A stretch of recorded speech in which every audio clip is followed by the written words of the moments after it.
Hi everyone, my name is Nick Marshall and I'm the head of exhibitions and programs at the George Eastman Museum.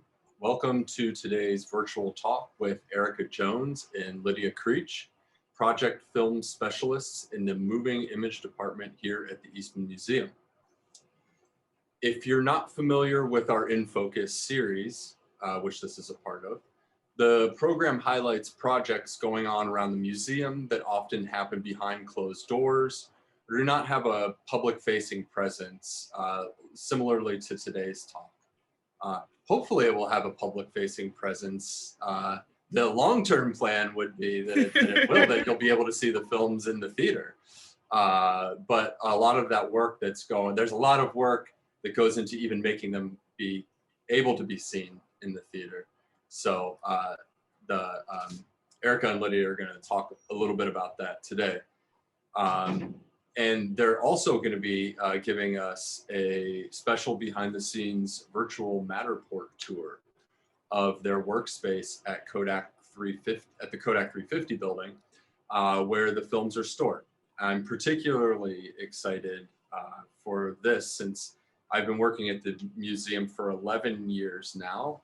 And I don't know the exact amount of time that we've had space at the Kodak 350 building, but I've never been there and I've never really seen the inside of the facility. So this is a really cool experience to be able to have. If you have any questions at any point throughout today's talk, please submit them through the Q&A button at the bottom of your Zoom screen.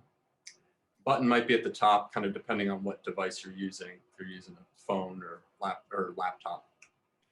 At the end of Erica and Lydia's talk, we'll go through as many of your questions that we have time for.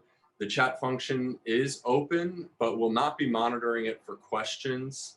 So if you'd like to use the chat to say hello or drop us a line, please feel free to do so.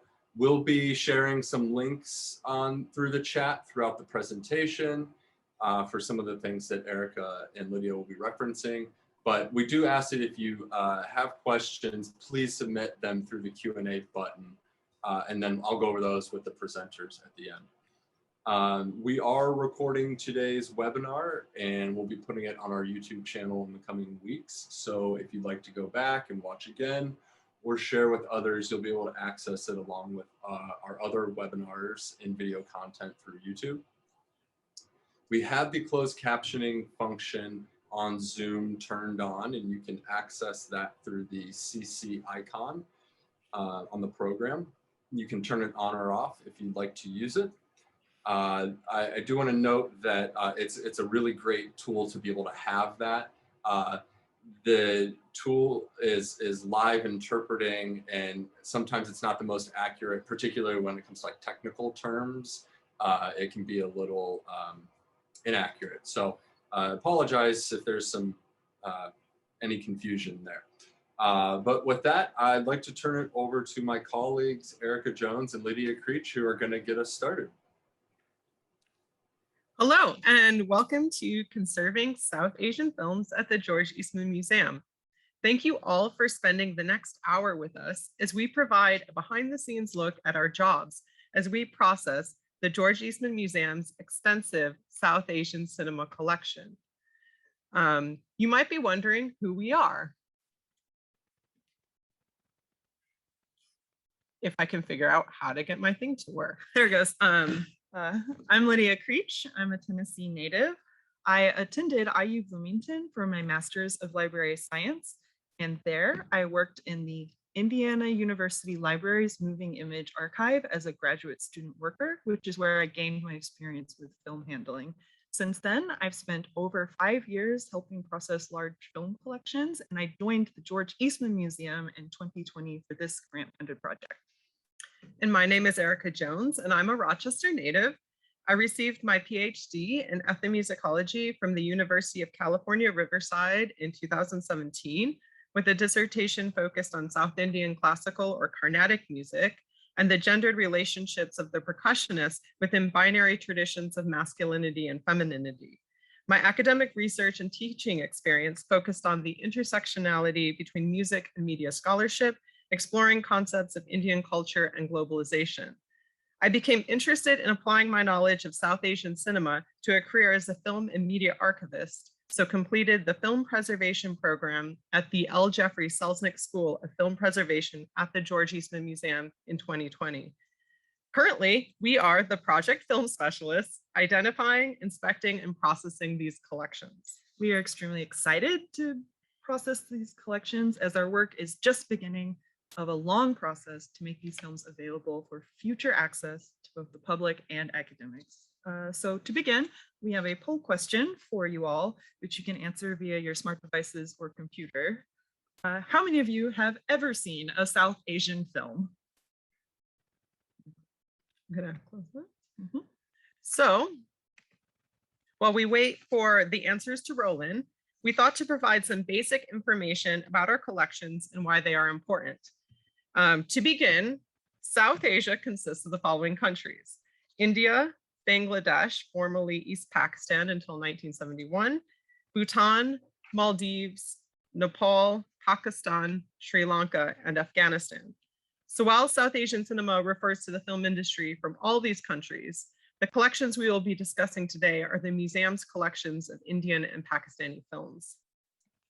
Our Indian collection consists of 775 contemporary Bollywood film prints rescued in 2014 from the Naz 8 Theater being demolished in Lakewood, California.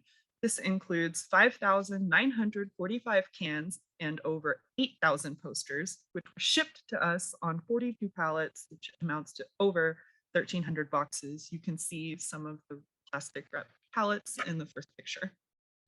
And our Pakistani collection consists of over 400 classic Pakistani prints from the mid-1950s to the early 1980s, donated by the British Film Institute in 2016. These were originally donated to the British Film Institute by Sheikh Timur, a UK resident and part of the Pakistani diaspora, whose family ran a business digitizing these 35mm prints for VHS distribution. Most of these films fall mainly in the 1960s and 1970s, the zenith of the Pakistani cinema industry, when Pakistan was the fourth largest producer of feature films in the world. Today, India has the largest cinema in the world, producing 1,986 feature films in 2017, its latest count, with 364 of those in Hindi alone. Fun fact, one would think that Hollywood comes second, but actually the second largest industry in the world is based in Nigeria, then followed by Hollywood, and then by China. Nollywood, or the Nigerian film industry, produces approximately 50 movies a week, is the country's second largest employer after agriculture, and pumps in approximately $600 million into the nation's economy, according to a 2013 UN report. It's a very impressive industry, but outside the scope of our talk. In India, there are 22 official languages and over 19,500 dialects, but we will only be focusing on the 5 biggest language industries here. The first one, which you may be familiar with, is Bollywood, and that refers only to Hindi language productions. The majority of our Indian cinema collection is in Hindi. The next most prolific film industries are the Tamil film industry, known as Kollywood because it is located in Kodambakkam in the city of Chennai. And then the Telugu film industry is known as Tollywood. As you can see on your screen, we've provided images of can labels from films we've processed showing these 3 languages. In the upper right image is a Hindi film entitled Kabhi Alvida Na Kahena, starring Shah Rukh Khan, Rani Mukherjee, Preeti Zinta, as well as both the Bachchan boys, Abhishek and Amitabh. To the bottom right of your screen, you see the label from a Telugu film entitled Businessman. This is actually an action crime thriller about gangs. So not your typical accountant drama, which the title might have implied to the film processor, AKA me. I mean, he has a gun, so okay. To the left of the screen, you see a label from the Tamil film entitled Sivaji the Boss. This is an action film which stars the iconic Tamil actor Rajinikanth, who went from being a bus conductor to the second highest grossing actor in Tamil cinema history. Overall, these labels can be extremely important as they depict the different scripts which can be used to determine which language a film is in. This is important as you take into account some films are released simultaneously in multiple languages. After the three main industries of Bollywood, Collywood, and Tollywood, you also have the films in Malayalam, known as Mollywood, and Kannada, or the Sandalwood film industry.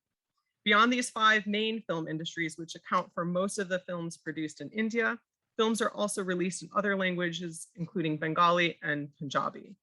So far in our collection, we have processed films in the following languages. We've processed 389 Hindi films, 14 Tamil films, 12 Telugu films, 7 Punjabi films, 3 Malayalam films, and 1 Bengali film. In Pakistan, their film industry is known as Lollywood for Lahore, which is where the center of production is based. There are two major languages that Pakistani films are produced in, Urdu and Punjabi. In the 70s, there was a switchover from majority Urdu language production to Punjabi language production due to the secession of East Pakistan, which became Bangladesh. And also after this time period, there was a major drop-off in volume of production. Pakistan produced close to 200 pictures a year during the 1960s to only 24 by the latest count in 2019. And our collection consists of films from this golden era of production. So now let's return to our poll question. How many of you have seen a South Asian film? And how many of you want to switch your answer now that you have some background information? Can we see the results on the screen? Ooh, okay. Quite a few of you. So it seems that quite a few of you have seen at least, and hopefully enjoyed at least, one South Asian film. While we don't really know why you may have seen one of these films, we can hazard a couple guesses. Maybe you're South Asian living in India or abroad, and these films bring back memories of the past, such as childhood, or memories of last week when you saw the latest Bollywood film. Maybe you have attended an international screening at an art house theater, such as the Dryden, or even caught the latest one at a national chain like AMC. Or maybe you're just friends with Lydia or I, and you needed to watch a film before attending this talk because we needed someone to engage with our poll question. Whatever the reason, these films are more than just a movie. They represent an entire community, culture, and heritage. So with that said, our next question is, who is most likely to be interested in this collection, and how did we come to have it? According to an Indian Ministry of External Affairs report, there are 32 million non-resident Indians and people of Indian origin residing outside of India. In the US, Indian Americans are the second largest immigrant group, comprising 4.2 million people, mainly arriving over the last 50 years. Originally, these Indian films were relegated to small releases in a handful of communities located in cities where bigger populations of Indian Americans could enjoy them. This would include the Naz 8 Theater in Lakewood, California, which, as we mentioned, we rescued what would become the core of our South Asian film collection. As you can see in the bottom photo on your screen, many of these films that we got from Naz 8 are still housed in the burlap boxes that they were shipped from India to California and then from California to Rochester. Today, as Bollywood has become mainstream, one can find Indian films being screened in big multiplex theaters throughout the country. Furthermore, while theaters will play Indian films in various languages, most of these films are also readily available on many online platforms and streaming services. In contrast to the Indian American population and the availability of Indian films, the Pakistani American population in 2019 was approximately 554,000 people, representing only about 0.17% of the US population. Most mainstream theaters will not have Pakistani films because of the lack of films maybe to be screened, lack of a global audience interested in viewing many of these films, and the increased access to newer Pakistani films on streaming services for those who are interested. If you're watching this presentation and you do have a favorite Pakistani film or streaming site, we would love to hear from you, as we're always looking for good input. about movies and increasing our opportunities to watch these films and to understand their cultural importance. Finally, South Asian cinema is increasingly being recognized on the international stage. Amitabh Bachchan, the iconic Indian actor and symbol of the industry, was recently honored for his work to conserve Hindi cinema by the Federation of International Film Archives with their Film Preservation Award, which recognizes an individual who has shown dedication and contributions to the preservation of and access to the world's film heritage for the benefit of present and future generations.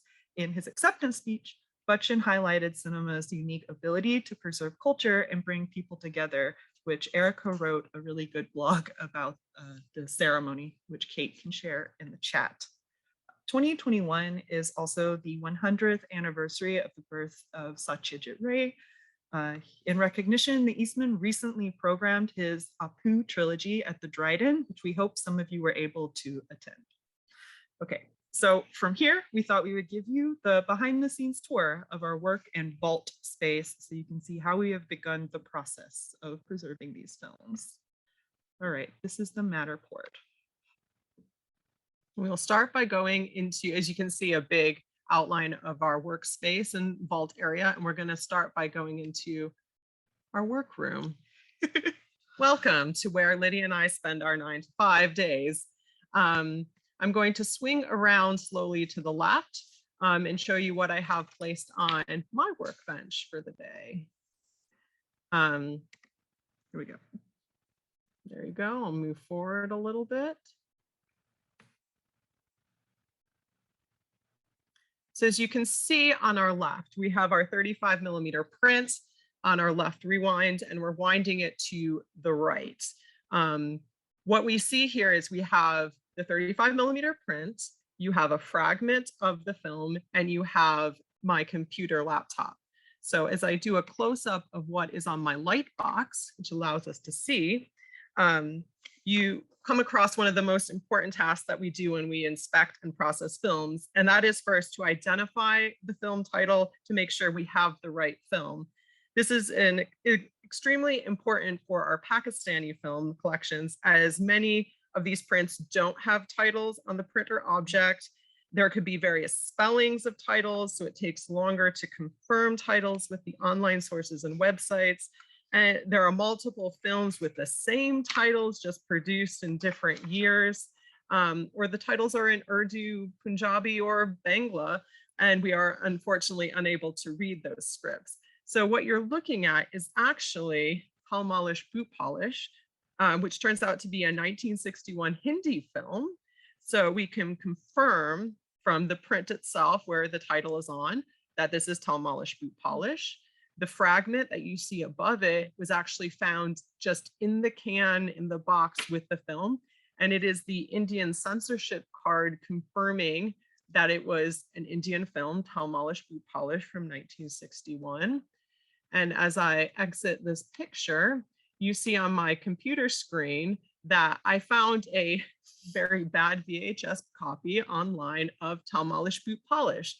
And so these are all some various ways in which we can identify and make sure we have the right print so that we catalog it appropriately and that it can be accessed at a future date for scholars and academics who are interested in saying, what do we have? All right. So we're going to swing around. We're going to go past our speed winder and toolbox to the bench in the back corner where we have set up some of the other things that we find regularly and use. Ooh, okay. Slowly going across our workroom. All right, first, so on the right, the green thing there, that's a footage counter. We use that to measure how long the film is in feet. And you can actually convert footage into minutes to get the runtime. We have some pre-cut Reels blue leader, which we attach to the beginning and ends of the films, or the heads and the tails. Serves a protective function. We can write the label onto the leader. And then finally, we have a small, looks like, pile of films. Sometimes while we are inspecting films, we will find attached to the front an advertisement or a trailer for an upcoming movie. Because this is part of our collection, but it does not actually belong to the movie, they have to be separated and given their own unique object number, accession number, and then they all go in the same can because they're little and you gets their own label. As we move around, we come to our horizontal bench. Move over to this lovely dot. One of the things that we have to first start in before we can even process a film print, and this is true for both our Pakistani and Bollywood film collections, is that they come to us uncored. So there's a big hole in the middle where you see this white core should be. You can look on the one on the left, there's a small yellow one, but it looks a little bit gappy. We cannot actually put the films on our upright benches to inspect them without getting them called a tight wind. So we come with, and some of them are really shrunken, and so the holes are of various sizes. So in the middle here of our desk, you can see a couple smaller cores and even a pencil. When the hole is too small, we actually just stick a pencil in there and hold it in place as we slowly wind so we can get the film onto a core, and then from there process the film. We also have a bunch of our resources on the top. The Eastman Museum was actually donated a collection of mostly Bollywood DVDs from a store that did rental business and closed, and we use them to fact check our film and make sure it's all there and in the right order. I think Erica enjoys it more than I do. I enjoy watching the films, both Bollywood and Pakistani, as I process. And then I see a lot more films that I've never seen. So it's great fun for me. All right. And this is the last bench where we have some more pieces of equipment set up. In the center on the light box, that's a 35 millimeter splicer, which is what we use to attach that blank blue leader to the heads and the tails, or, fix broken splices. We can do very minor repairs using it. Behind it to the left, big rectangular thing, that's a shrinkage gauge. Shrinkage is a type of deterioration, mostly for older films on an acetate base. As it ages, the plastic base that it's on will pull together, shrink, and it's important to measure this because after a certain percentage, the films can no longer be safely projected because of the sprockets. It'll chew the film up. Sometimes they can also not be put through that footage counter. There's a black one back there, like the green one on the other desk. And in that case, we have just a footage stick and you stick it in the middle of the core and it'll give you an estimate. You also have here AD strips and some bottles of chemicals. These are used for cleaning. And AD strips are used to test the decomposition of acetate film. Chemical decomposition. If you have film in your house and you open the can and it smells like fish and chips and you decide you really want some fish and chips, you should probably close that can and contact a local archive. The vinegar smell that's released is a sign that it is decomposing and that it needs to be frozen or preserved in a different way, mainly digitized. So we're going to work our way out of our workroom. So I would ask you all to put on your sweaters as we head out into our vault area. I'm just going to go slowly towards our door. In our vaults, we house 11,869 film and video objects. Go through? No, it's not going to go through. Okay, so we keep our workspace a very comfortable room temperature, 70 degrees, but that's not the best storage, long-term storage conditions for film. It should be kept cool and dry. So for our actual vault space, the ideal we're aiming for is 50 degrees or under, and we control the relative humidity at 40%.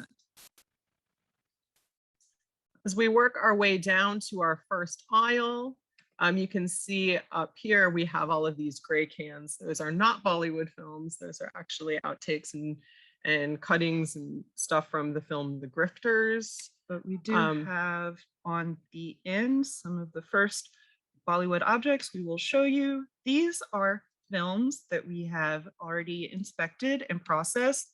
but they have been marked as deaccession for trade. The George Eastman Museum typically will keep if there's more than one copy, they will keep 2 copies. One that's same stays in storage and then like a restricted access.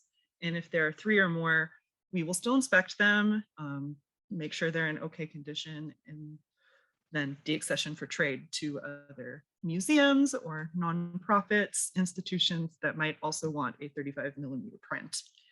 We love Bollywood. We would love to have every 35mm print of Bollywood, but we don't need like 6 or 7 copies of Om Shanti Om. It's a great film if you've never seen it, but that's a lot of films that other people could enjoy as well. As you can see right here, this piece of equipment, this is called a squawk box. It's an interesting piece of equipment because you can run a film through it and hear the soundtrack. This is important when we're trying to identify films that were released simultaneously in multiple languages. We actually just processed a film called Love Failure, and we were trying to figure out whether or not it was a Telugu version or the Tamil version. Because they filmed in both languages simultaneously, same actors, different languages. We did end up watching both. It's great. They're both on online streaming services, and anybody is interested. All right, so we're going to go down the next aisle, which is going to kind of demonstrate what the finished goal will look like once we have done all the films and gotten them inspected, rehoused, properly labeled, and cataloged. Ooh, I'm going a little fast. Yeah, sorry. I'll go slower. Just these lovely rows of golden film.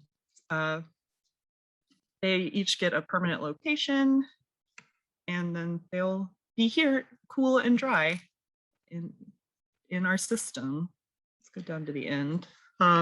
When we look at these films as we head down to the end of this aisle, each Bollywood film is basically between 6 and 11 reels. So 1 reel per can. So when we're talking about 1 film print, we're talking about approximately 8 reels per film. So 8 different cans. So we're processing 8 reels, we're putting them into 8 cans, we're labeling these 8 cans. So there's a lot of storage space that needs to happen in order for just one film.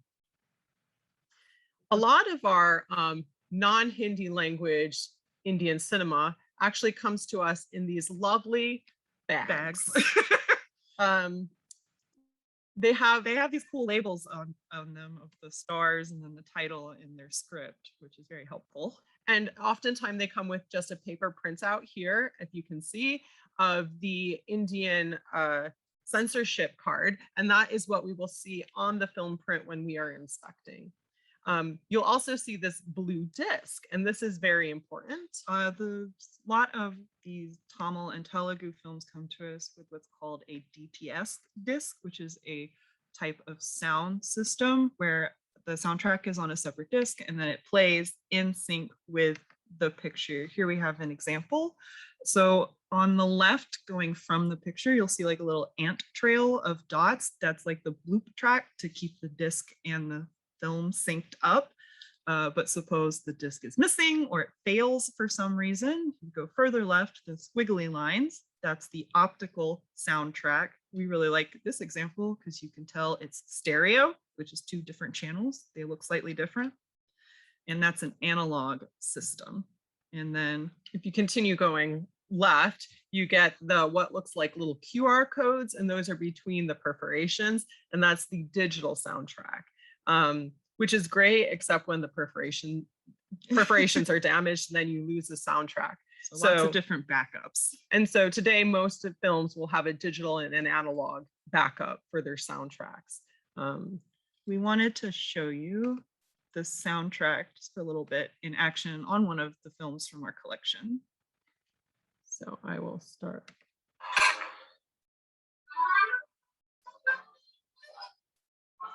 Okay.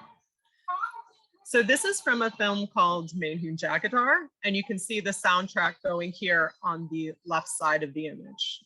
It's a mono soundtrack, which is 1 channel. And we have the footage going.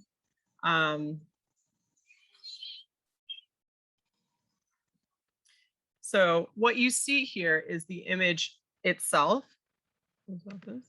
And you have the soundtrack that runs along the left-hand side of the image.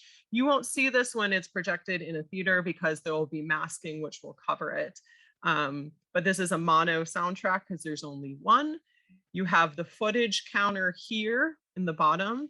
And this was actually a film that Lydia inspected called Hoon Jagdar. We played it on a Steenbeck, which is it's actually an editing machine, so it's horizontal, but it's very gentle, so it didn't damage the film.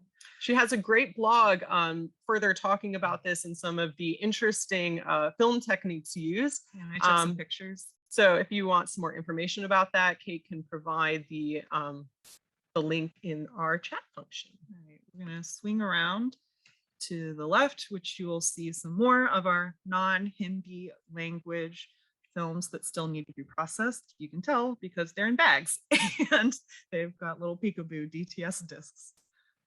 Those discs will also, like the trailers, get accessioned into our collection, get their own object numbers separate from the film but linked. All right, we're gonna go back up.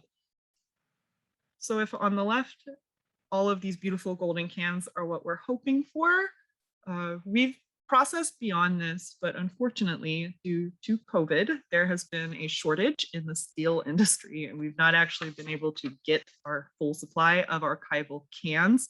So at least for the Hindi collection or Tamil Telugu, we'll inspect it, process it, catalog, and then stick it right back in the just plain metal can that it came to us in, because they're not the greatest cans, but they will do for short-term storage. So you can see the shelves that we filled with processed film, but old cans. Oops. There it is. Most of these are under this lovely plastic. I'm going to head over here now to our where we have put our Pakistani film collection. Unprocessed. Unprocessed. These are in these lovely metal containers. Some of them are fully metal. Some of them are lined with wood, which is or is not deteriorating in and of itself. But some interesting things is we often find cans with these really pretty labels, as you see here. With the Pakistani posters. We're hoping that the film in this box is actually the one that the poster is for. That's not a guarantee. Often it's not the case, but it's very fun to look at and enjoy. And as I move over a little bit here, we'll go, actually, I'm gonna go to this dot. You can see that we have an opened can, and you might be wondering, ooh, what is this? So if you see right here, this can is filled with more of these fragments, like the one you saw on my workbench. A lot of times you'll get just a lot of fragments in the bottom of these metal containers that may or may not go to the Pakistani film that we're working on. We are hoping as we continue to process the collection and become more familiar with what we have, we will be able to match some of these fragments. Unfortunately, the best we can do is place them in storage or do a quick test that if we have a black and white film and the fragments are all in color, we know they're not the same. But that's as far as we can go that way. I'm going to spin around to the other side of this shelving unit, where we also have some more of the unprocessed Pakistani films. We've got single cans. They're pretty rusty and in bad shape. You think that they were stored in decidedly unarchival conditions before they arrived here. One of the problems that we face, or we will be facing because we have not dealt with it, is if you can see on some of these cans, and I'll point it out here, it says no title and no reel number. So this could be 8 reels of the same film, could be 8 reels that go somewhere else. We're not quite sure, but they've obviously been placed together. So until we have a little bit more experience, we will not tackle that until we're more familiar. Yeah. Let's see. At the end of the aisle, as we swing around, you'll see our freezers. This is where we keep the films that start exhibiting vinegar syndrome, as Erica mentioned. Unfortunately, once films start to exhibit vinegar syndrome, they cannot be, you can't reverse that process. You can halt it by putting it in deep freeze, but then you really need to start figuring out another method of preservation. We're going to step over to this alcove here. So in this alcove, you actually see we have our 8,000 Bollywood posters. And I'll give you a little close-up look. This is going to move pretty quickly over to here. Ooh. Boom. But they are rolled up and they're on their own shelves for now. Mm-hmm. The Indian Community Center just collaborated with the George Eastman Museum to do a really lovely exhibit using some of our posters about Indian cinema. As you can see, they are on many shelving units, all covered in this lovely plastic. So if we turn all the way around, Eric and I have set up a little work area, which is how we start dealing with some of the films from the Pakistani collection.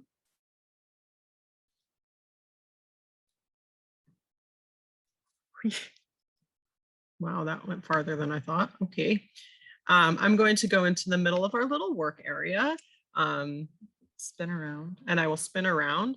So as you've seen, we have these metal boxes that we had on our shelves. So the first thing we need to do is we check our master list to determine which boxes go to which film. Sometimes half of the film will be in box 5 and then the other half will be in box 200. So we have to go match up the halves, hopefully. Sometimes it says box 5, box 200 plus 1 reel. And that means there's one reel in a can. So it's kind of playing a game of like a puzzle. Let's fit all the pieces together and figure out if we have a full film or if it's incomplete. And just like a puzzle, if there's one missing, it's so frustrating. We have our tools on the table. These boxes are, like I said, rusted or dented, hard to open. So we'll hammer away at them, use a screwdriver.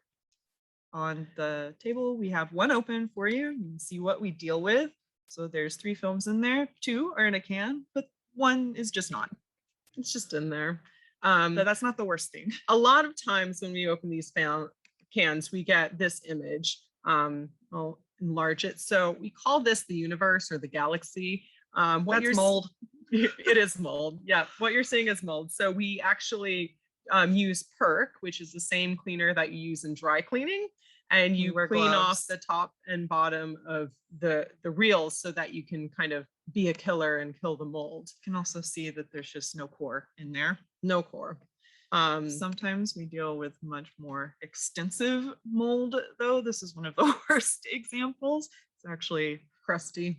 This is very crusty mold. Unfortunately, when the mold is like this, a wipe is not very good enough because it will have actually gotten into the film layers and started eating the emulsion, which is where the image is. And unfortunately, you can't bring back image that has been destroyed. We will still process this. So we'll clean it to the best of our abilities and we'll process it knowing that a lot of the image has been destroyed. But when the next steps, when we have a deep clean, maybe digitizing it, we can save some of it. If there's black mold, bug larva, or other deterioration, damage that's hazardous to our health, then other steps need to be taken. On the side here of the table, you see this gold can, so it's open. So what we do is we clean off the mold and then we recan immediately because they're not going back in that box. And we put them on a shelf, our little cart here, so that they're ready to be taken and processed in the workroom. And you can see behind it the rest of our shelving unit. We've run out. These are all processed films. There's some gold ones. You can guess those are some of the Pakistani ones. Everything's waiting to be recanned. And as we spin around, you can see we've got shelving unit waiting to be built. So we can keep placing them just as we go. And as we look towards the rest of our area and vault space, I will move closer. You have to the right here a whole new palette of cans ready for the Pakistani collection or the Bollywood collection to recan. And beyond it, there's those burlap boxes. That's the rest of our Hindi cinema collection that still needs to be done. I'm going to turn around once more. You might be wondering why there's plastic all over everything. One of the things archivists have to kind of be prepared for or know how to deal with are emergencies or disasters. very early last year, our upstairs started to leak a little bit, which scared us all. And it landed on some of the pallets. And so we quickly moved things out of the way. Our shelving units are built slightly off the ground so that if there is water, it's not going to be standing and soaking the bottom of anything. And we have a disaster kit full of new labels and bags and tape and absorbent towels, just in case something like this ever happens again. It's important for archivists to know disaster preparedness. So it was a good learning experience at the beginning of our job. As I slowly spin around once more towards these lovely silver walls, I'm going to take you to look at our next steps.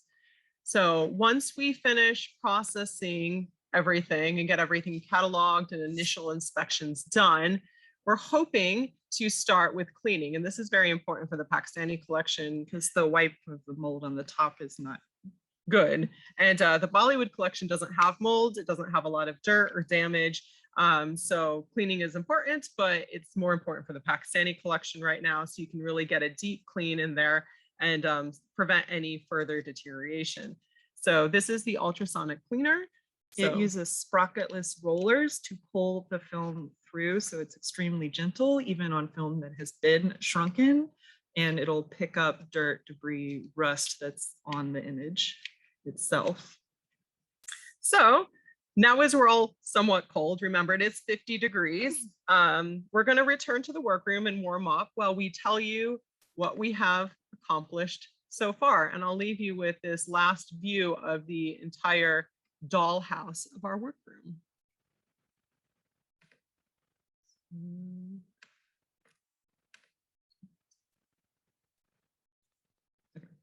So what has been accomplished so far?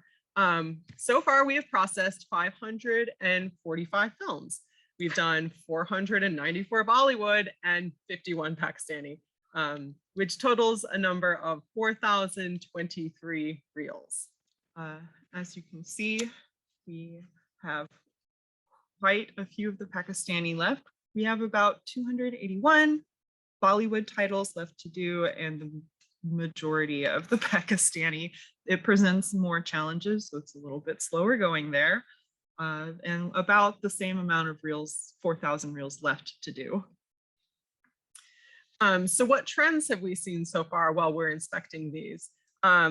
The Indian collection are mainly Hindi prints, and those prints have subtitles on them, so easily projected in movie theaters in the Dryden, whereas the non-Hindi language usually does not have subtitles on them. They're on polyester film stock, so really good stock, not a lot of damage. You can check out our blog, if Kate can put that in, about some of the damages and scratches and sparkles that we have seen while we process this collection, and how we things that we find, which is usually just cinching, that we'll have to splice out in order to make them projectable, but that's very rare. So mainly they're in good condition. As for the Pakistani, some non-damage trends. So far, we have noticed that we have more black and white films than color films. We were worried at the beginning because color film stock from the 70s is notorious for losing its color and fading to red. But actually, there have been some very beautiful color films in the Pakistani collection, and there have been some pictures throughout. It's on the acetate film stock, which does present shrinkage and vinegar problems. And as far as a language breakdown, this is from the period when there were more Urdu films than Punjabi. So we have 37 Urdu language films and 12 so far, and 2 Hindi, but none of them have subtitles because these were not intended for international distribution. Also, like we've been saying, the Pakistani has a lot more mold, dirt, breaks, tears, fragments, but we find it interesting that we are actually becoming familiar with faces as we do more inspections. We can now recognize Rangeela, Sultan Rahi, Nadeem, Talish, and Sangeeta. We did discuss how we thought it was funny that both Lydia and I seem to recognize the male actors a little bit better than the female actresses. But we've only done 51, and by the time we do all 400, we'll know everyone. And I've given you some images here of my favorite film so far I processed from the Pakistani collection. This is entitled Jane Bond 008 Operation Karachi from 1971. This is the only female James Bond movie produced. It was a Pakistani-Iranian co-production directed by F.R. Faiz and starring Tarana, Reza Fazeli, and Kamal Irani. It's really fun. So some very specific, interesting films that we've found. There's those 2 Hindi language films in the Pakistani collection. The first one, which you saw on my desk, was Talmalish Boot Polish. This is a 1961 Hindi film directed by Ramni Day and starring Sheikh Mukhtar, Kumkum, and Chandra Shekhar. We think it probably ended up in the Pakistani collection because the main actor, Sheikh Mukhtar, or Hindi cinema's first anti-hero and tough guy, ended up migrating to Pakistan after the failure of his film Noor Jahan, which he directed in 1967. Mukhtar would eventually die in Pakistan in 1980. So maybe he would have been considered a crossover actor and director, and consequently of interest to a more global Pakistani audience in England, but we're not quite sure. And then the other Hindi language film, you saw a clip of it earlier. It's the main Hoon Jagdar. We think it's based on a folktale that would have been familiar in northern India, cross-border Pakistan, and it's just really fun. You can see images from both of these films. On the far right, you see an image from Main Hoon Jagdar, which is he's shooting a laser beam, so special effects. Giant shooting a laser beam. And then right next to that, you have this man praying from Talmalish Boot Polish.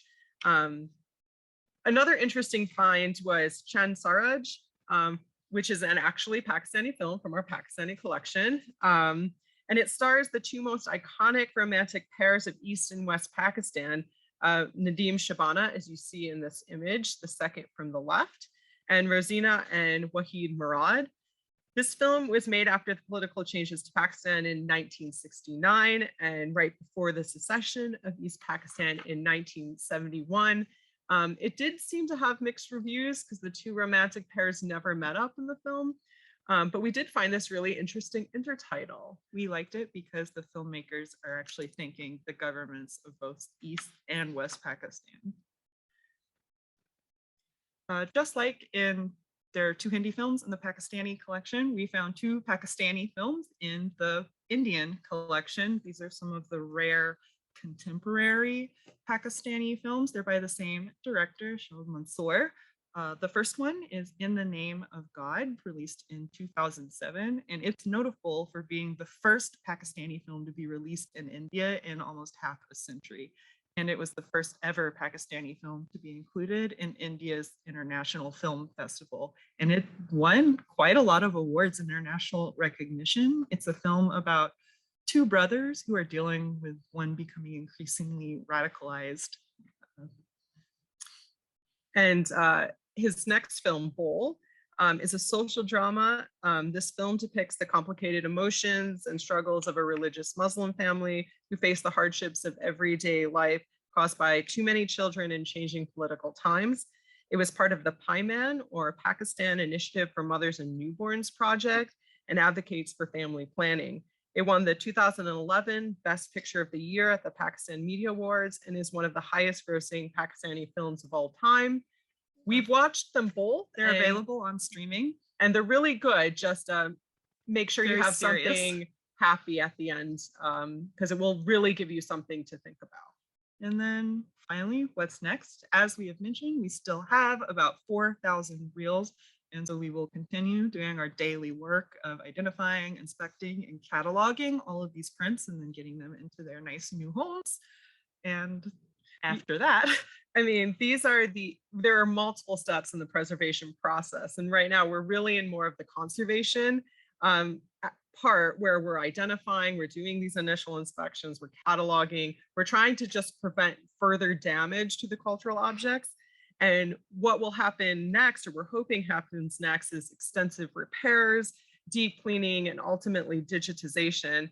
And once all of that is accomplished, we're hoping that these film prints will be available for researchers, academics, for loans, for exhibitions. It's important to remember this is the beginning and the middle of the process, not the end.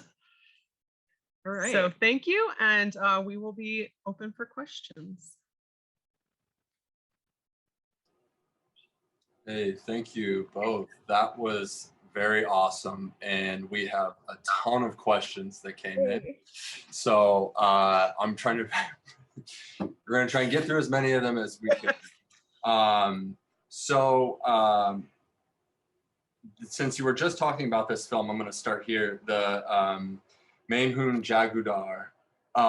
Someone was asking if there were any plans to screen that publicly. There would not be plans to screen that publicly. Unfortunately, since it is the only copy that we have of it, there would need to, a digital package would need to be made first, and that's way in the future.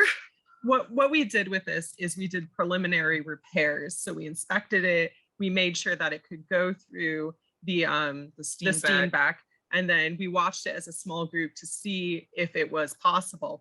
But really more extensive repairs are going to have to be made. It's going to have to be deep cleaned. And like Lydia said, it's going to have to be digitized. If this is the only copy of this film available left, we don't want to damage it in the Dryden or in other locations before we have a backup copy. Right. What is the earliest film in the Hindi collection? 1997. I think I did a 1997 film called Hamesha. And then the latest film is 2013, right before the theater closed. Essentially, so I think my earliest is 1997, and in 2013 is the last date because the theater closed because they couldn't afford to modernize and get new digital projectors. That was the year that all the major companies stopped making 35mm prints, film prints. Okay. By Bollywood, do you mean the non-Hindi films or just the Hindi films? Just the Hindi films. We have been using the term a little bit interchangeably, for which we apologize. We should call it Indian cinema, and then Bollywood would be the Hindi language films. Thank you for asking us to clarify. There was someone else had asked, what's the oldest movie? Anything from the 20s. So I know that there's earlier than the stuff that had come in from the Naz theater. The Pakistani, the earliest. Well, the Bollywood is contemporary, so that the earliest is going to be mid-1990s. And then the earliest one we've had so far is 1997. So we would not have anything earlier than that. But for the Pakistani films, we do have things starting in the mid 50s, 50. I think I've done an impartial print from 1955 called Choti Begum. It was actually with the incomplete of Operation Karachi, Jane Bond 008. So it was all labeled as the same film, but was actually two films. It would be shocking to find anything before 1950. Because then we're getting into the nitrate. Yeah, era. Then it would be in the nitrate film era. So that would have been harder to acquire, digitize, originally by Sheikh Timur and his family's company. Yeah. So I think that this maybe answers the next question. Does only nitrate film get vinegar decay? The acetate film gets vinegar. So the progression is they started making nitrate film at the very beginning, and then safety stock was acetate. And then later they came out with the polyester film stock, which is our boss, Deborah Stoiber, says it will break equipment before it will break the film. Nitrate decomposes in different ways. So that would very be dramatic ways. Very dramatic ways. And don't set it on fire. One of the things that we kind of were told by our boss when we first started this job was, you know, everything will be fine if you just don't lick it and don't set it on fire. So that's what we go with. You should have a sign up on the wall. Don't lick it, don't set it on fire. So that answers the question that there are no nitrate films found in this collection. No, not yet. No. No. Okay, let's see here. We got a lot to still get through here, but we've got a little bit of time. Do the gray and golden archival film cans differ in any way? The gray ones are slightly smaller. They're for trailers. So we've been putting like we showed the gold can with all the trailers because it's in our collection, but there are smaller ones that you can get. Yeah, there's 1,000 foot cans, 2,000 foot cans. There's the 70 millimeter cans. So it depends on what type of film you have and how you're storing it. And just what size can you need. I think nitrate is all stored on 1,000 foot cans. Yeah. With films in deep freeze, what can be done to maintain them for screening? They are that far along with vinegar syndrome.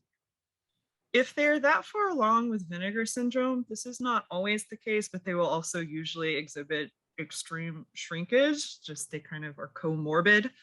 As far as storing them in the deep freeze, we don't just stick it in the freezer. It's called double bagging. We'll place it in 2 bags and vacuum seal it to get all the moisture out, and then just kind of maintain that level until we can digitize it. Once you put something in deep freeze, you really don't want to keep taking it in and out. So you put it in deep freeze knowing that eventually it will be digitized.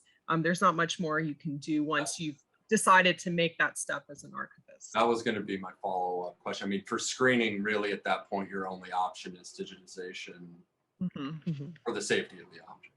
Yes. Yeah, exactly. And how does it, is there ever a point where you're like, we can't digitize this because of the condition? So like those moldy films that we had that lovely, lovely picture of, because you can try to save what you can, but once it is gone, like you can't bring it back, unfortunately. Yeah. You can still digitize that, but what you're gonna see on the screen if it is played, is the deterioration and the missing image, which can be pretty beautiful in and of itself. But I mean, it's not going to be like what you would have originally seen in the theaters. Right.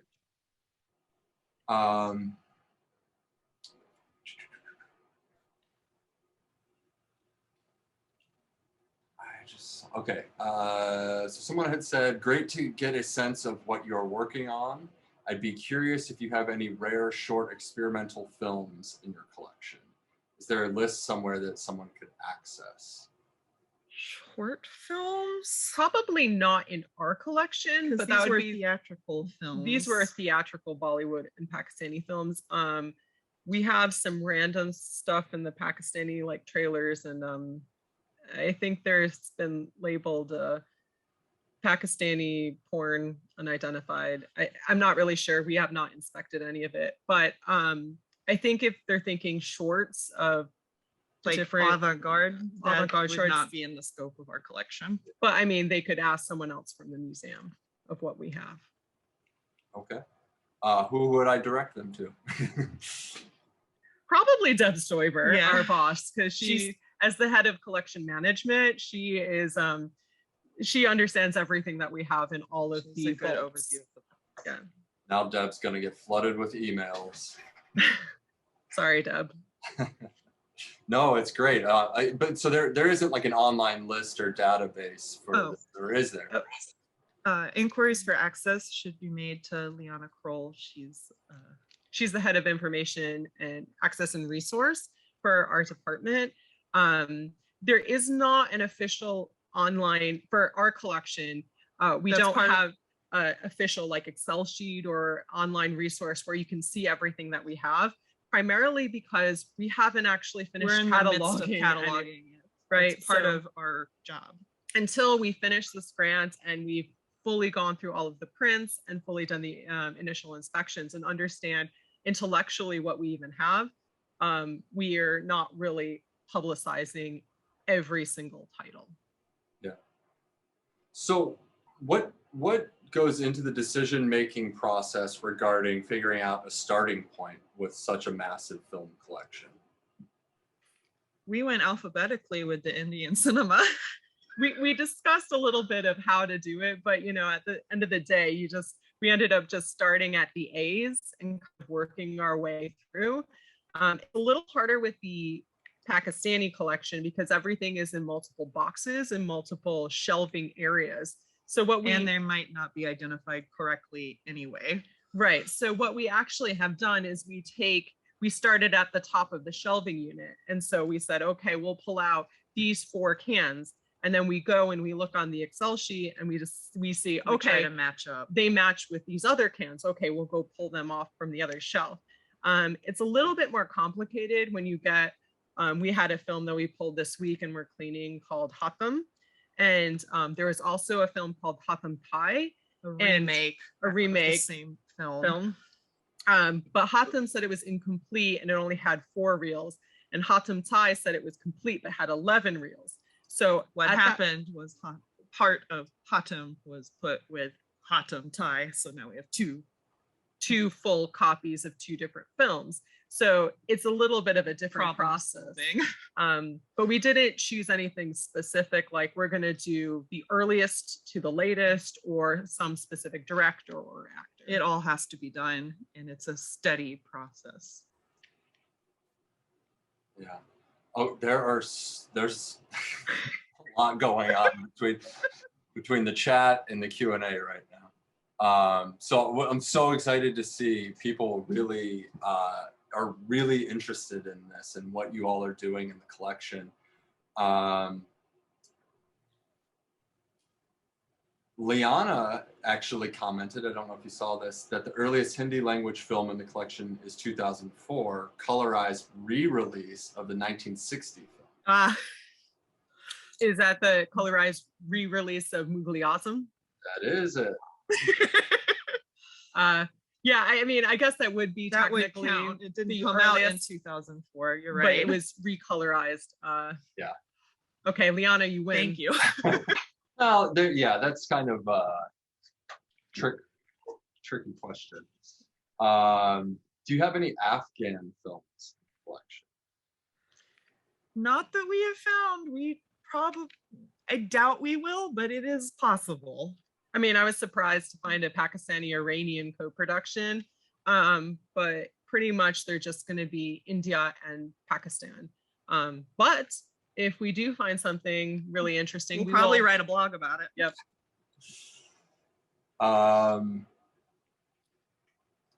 So let's see here. What would you say has been your biggest challenge so far in processing the collection? Fragments. Yeah. What to do with all those lovely little pieces of film. We really didn't give a in-depth look at the extensiveness of the Pakistani fragments, but there have been a couple times where we'll open up a container, we'll clean the film, and we'll put them all in new cans. And then I have to unfortunately take about 2 or 3 other cans, and I just dump fragments in it. So I've had 3 cans full of just fragments. And so what I'll do is I'll core the film, and I'll see, okay, is it black and white? Is it in color? Is it this film? And then I'll literally just dump the fragments out on our work table, try to clean the match them table, up dump and it out, identify them. and then identify it, because if I don't know what the film is, I can't figure out if it goes with the film. And then trying to figure out, we're not going to reinsert the fragments very often. We have done that, but mainly it's just identifying them and storing them archivally.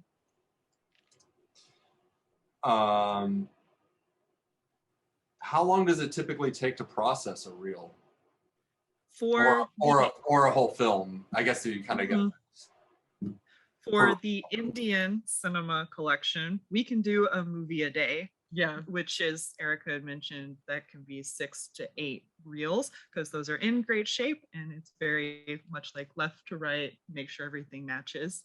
For the Pakistani collection, we do one a week. We have a reach goal of 3 films a piece a week. Sometimes we don't get there. Often we don't get there. We get maybe 1 on really hard weeks when we have a lot of fragments we're dealing with. Sometimes we'll do 2. Sometimes they're brittle, they break. So there's a lot of damage, and we try to go slower with them so we don't do more damage to the films themselves. But like Lydia was saying, the Bollywood, I mean, we can do 6 a piece a week. So you're talking about a total between the 2 of us of 12 films, or a total of 4. So it's a big difference, but it's also different bases. It's a different collection. There's a lot of different challenges. Yeah. Well, Liana was kind enough to allow me to share her contact information. So I just sent that out to the attendees. There's a lot of questions in. She just actually noted that currently in our greater collection there are no Afghan films, and she did make a sad face with that too. Like that's an important part of that. So yeah, feel free to reach out to Liana if any of you have specific questions about films in the collection. Let's see here. So, I mean, you kind of touched on this a little bit, but near the end, as you're kind of wrapping things up. But so the question came in, once you have done a lot of work in a category, are there plans to have historians or modern popular South Asian cinema collaborate on curation show, or like showing screenings of the work? We are hoping that's who is going to be interested in our collection and be able to access it once we have finished this grant project, because it is a really great resource. Yeah, we're hoping to do more like film weekends or film events or working with the local communities. And we did one in 2019, the Hindi World's Films event, where we did 4 films from the Bollywood collection. I would love to do more of that, you know, get this collection out in theaters, get people interested. It really depends on if we've processed specific films. But yeah, when we're finished, or if there are interested researchers or community members, I mean, that would be something to talk with higher ups than us in the department. But yeah, the ultimate goal is to get more community engagement and interest with these collections. Yeah. There's seriously so many good questions that we had time to get to. I do want to ask this question though. It's a very specific question. What film manufacturer made the print films? What is the AGX chromogenic technology?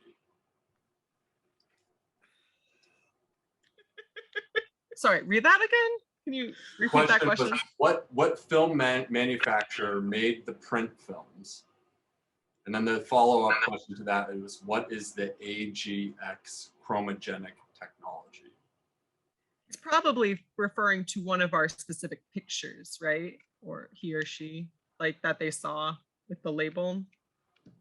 Well, okay. We'll start with, there's very few companies that make film prints, like the actual film stock, and that you would process on. There's Kodak. And most of the Indian cinema is on Eastman Kodak stock. You get a lot of Agva Gavarts. Yep. Yeah. And DuPont. A lot of it doesn't have an edge code. So we're not really sure who produced these types of things. Was. If you're talking about Pakistani cinema and like production companies or lab processing places, I know Evernew Studios did a lot. They're for the Bollywood collection. A lot of them are produced. A lot of the labs are in Chennai. You'll see Madras written on the leader, or yeah, basically on the leader. So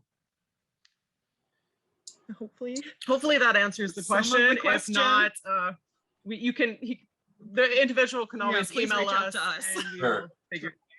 Deb did just let me know that she said it was made on Kodak stock, and that the other part of the question we cannot check at this time. But perhaps if they're interested, they can reach out and we can check in the future.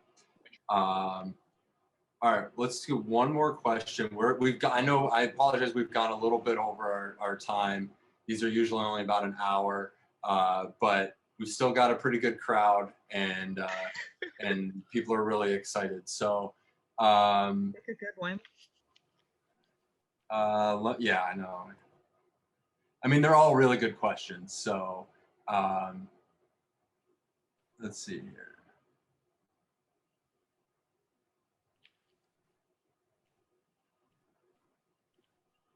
with digitization, what are the principles for doing image completion to approximate what the original image would have been? Now that might kind of be outside of what you all are Yes, that's doing. getting into like the digital preservation type of decision making. But I mean, the basic process, I think, would be you run it through a scanner, you create the digital image file. So you're basically doing each frame by frame. So it takes a while. The idea is, do you preserve it exactly as it is? So you're just capturing that digitally, or are you doing, I guess it would be called restoration work, which is where you start getting into removing digitally damage. Yeah. I mean, you can remove scratches, you can reinsert some type of image from one frame to another if the images correlate. You can do color correction. So there's a bunch of different things that one can do. The question is what will be the ideal for when that process happens. Yeah. And that's a little bit beyond, we're right now just inspecting it, and actually the digital half is a different part of our department. Yeah. So they'll have to do focus. Yeah.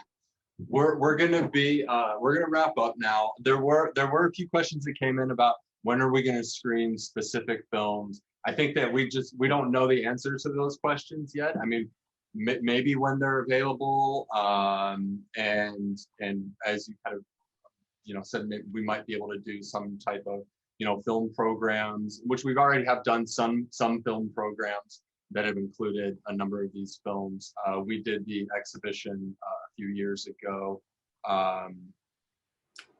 on Indian cinema, and this project of bringing the films here, and there was a film series that had accompanied that, and we will be showing more of these in the future. That is ultimately the goal, but right now unfortunately we don't have any like set dates for really most or all of these that there will be a screening time. So, but check the Dryden calendar, and you can stay up to date with what films we're screening.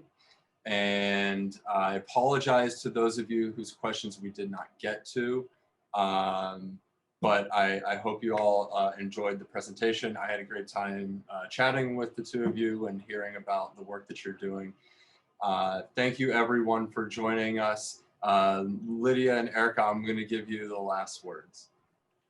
Oh, we didn't.